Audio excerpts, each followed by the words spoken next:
Está usted bajo mi interrogatorio, ha tenido suerte.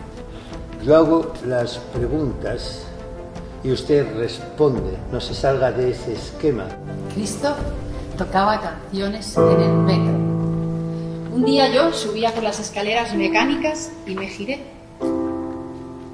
Cantaba la Aleluya de Leonard Cohen. Christoph había sido despedido de su trabajo cuando un compañero le comentó a su superior que le había visto saliendo de una sauna gay. He empezado a componer la música, Tenemos que irnos de esta casa, ¿Por qué? porque este lugar ya no me parece seguro. ¿De qué se me acusa? Está intentando jugar conmigo. Esto es humillante.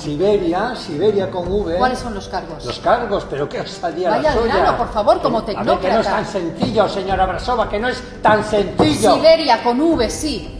Siberia es una web, lo podemos gestionar desde cualquier lugar. A veces me pregunto por qué seguir aquí. Es como si un águila se empeñase en quedarse en el corral con las gallinas y se negase a volar.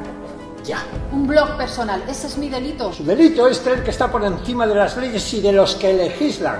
Tengo tanta rabia con nada, tanta necesidad de poder gritar y quejarme, de ir puerta por puerta y coger a todas esas personas por las solapas y zarandearles, pisotear sus libros sagrados, sus credos, sus dogmas.